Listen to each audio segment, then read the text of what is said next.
Hey, I know what you want. I got what you need. Boney Bear, Sable, Fable. Hello one, hello all, it's the gothiest ghost of them all, Casper in the Flesh, and it's time for a review of Bon Iver, Sable, Fable. This is the fifth LP from singer, songwriter, multi-instrumentalist, Justin Vernon, aka Bon Iver. And throughout Bon Iver's career, I cannot deny that his albums have had some very beautiful, transportive moments. But with the exception of his debut, I've never exactly been in love with anything past that. I just found them to be very half baked, a lot of songs that were very unfinished, or some mixes that did not coalesce well at all. Like, terrible mixing. But I do admire him for trying out different things, different production choices, different inclusions of musical elements. And I do think there are some in his catalog that went over pretty well. But for his albums as a whole, I either found them just okay or very underwhelming. But I felt like 2 was definitely an improvement. And I did think he did a better job with the inclusion of Folktronica, and there were a lot of tracks on that album that I think really stuck the landing. But there were also a handful of tracks that did not stick the landing and did not land very well. But now we're fast forwarding to 2025, but if we go back a little bit to 2024, there was the EP, which I fell in love with, which I felt was fantastic and one of my favorite EPs of that year.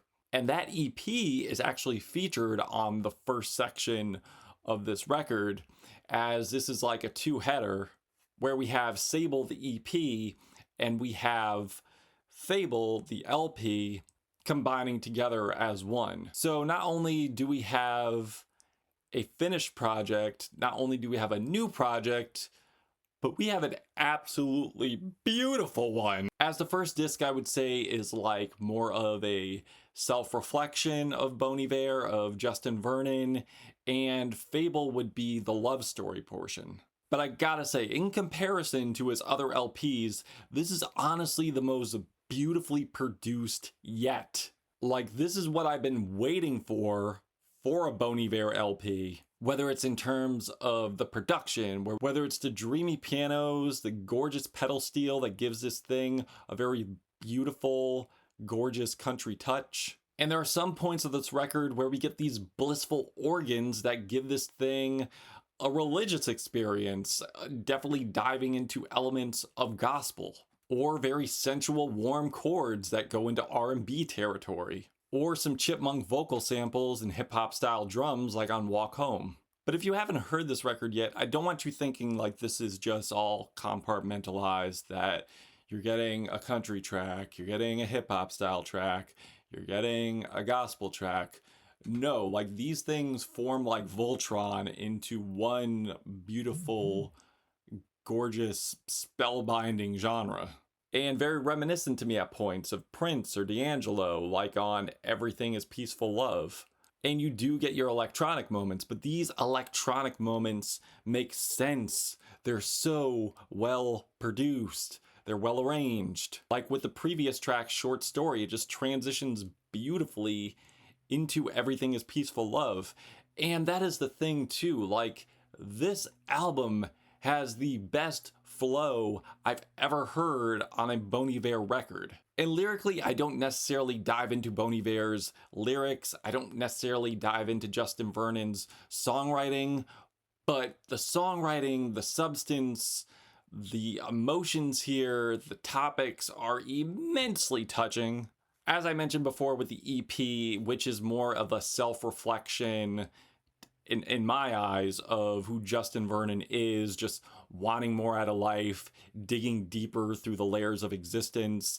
I would say this is definitely the existential part of the record, like seeing himself as his own competition, seeing what life has to offer. And with the glistening layered strings, the vocals really don't get buried here. The vocals actually have more presence than the instrumentation, but not in a bad way, because it's portrayed in a very spotlit way. And due to the poignancy of this track lyrically, The ethereal experience does not take away from what Justin is saying at all. It actually keeps you focused, but still is able to give you that bliss, that otherworldly experience. And the song SPEYSIDE is a prime example of Justin returning to his indie folk roots, to bringing us what made us fall in love with his music in the first place. That has a beautiful combination of guitar strums, droning violin strings, with a combination of warm, beautiful vocals,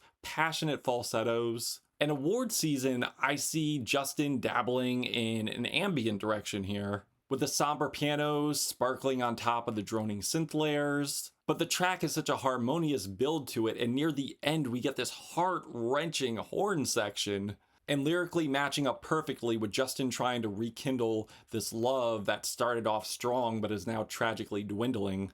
But as tragic as these lyrics romantically could be, Justin gives this album, gives this portion so much hope, so much optimism that you're rooting for the guy. And then we transition beautifully, as I mentioned before, into Short Story that returns to folktronica, yes, but he absolutely nails it here with its electronic hits, vocoder vocals, to the soaring layered vocals, to the otherworldly piano runs. And the way the strings gracefully rise against the booming drums, it's like I'm being cycloned into like a whole nother world, a whole nother existence. It's like I'm being reborn.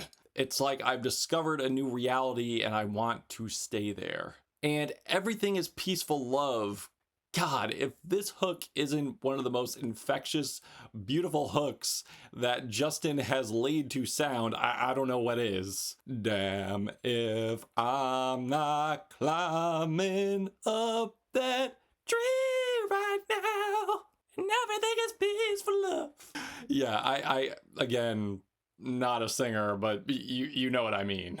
And his falsettos have so much passion, the perfect amount of rasp, and the sequenced drum patterns, the synth layers, the horns give this track so much strength, so much uplift, so much elevation. It's such a feel-good track.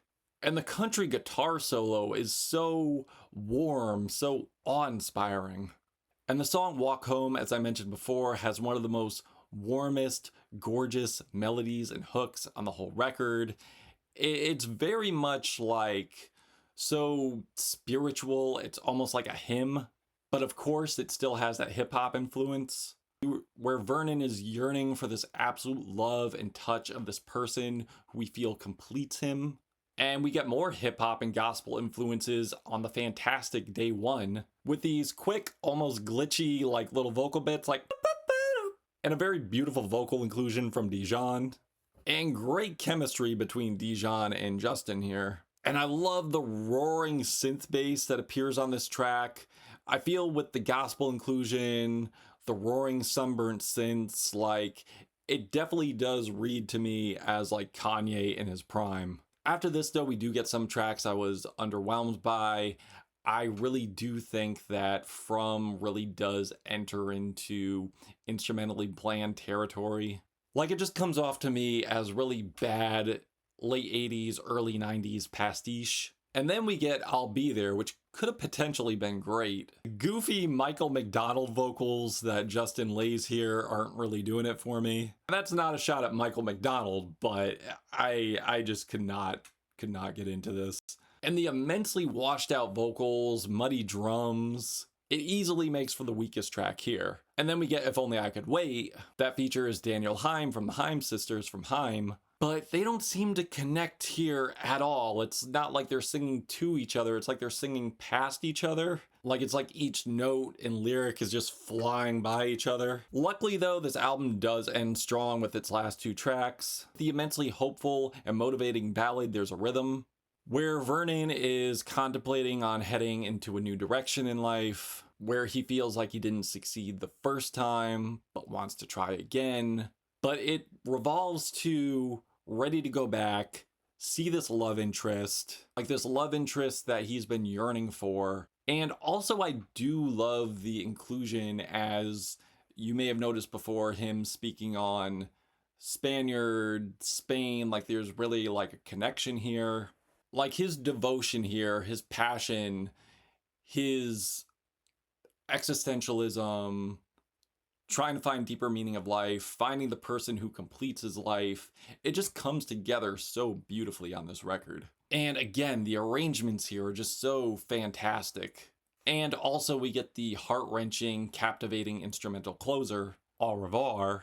And yeah, overall, I was vastly impressed with this, loved this. And honestly, I gotta be honest, I was not expecting, due to Justin's trajectory, I would love this as much as I did. Like, this is truly his most beautiful work, most beautiful album to date. From the production, again, in terms of the arrangements of instrumentation, I think him blending together all these musical elements and genres comes together beautifully, immaculately. And he sounds great. He sounds very passionate, very devoted. And the writing is moving as well. And like I said before, I haven't dove deep into his lyrics before, but they are immensely touching. And sure, it did get a little underwhelming before the last two tracks, but overall, this is just what I've been waiting for. An overall great project, and I definitely hope that his fans appreciate this as well. Like, he is returning to his indie roots, but he also is including what he embarked on in the middle of his career. So I truly hope that people enjoy this as much as I did, because this record is fantastic. And I got rumor that this may be the last one, and I hope it's not, but if it is, the career, the Bon Iver catalog has definitely went out with a bang. I'm feeling a 4 out of 5 Black Hearts on this album. If you've given this a listen, what did you think? Did you love it? Did you hate it? Why? My channel, my opinion, sincerely your critical plug. If you hate it, your view is still a dub. I want to give a shout out to Mike Figueredo of the Humidist Report, Nate Lewis, FD Signifier, Fuck the Waterbury Hospital, and that's it. Please be a subscriber. That would be fire. Caspa, Gothic Ghost, Bon Iver, Sable Fable. Till we meet again.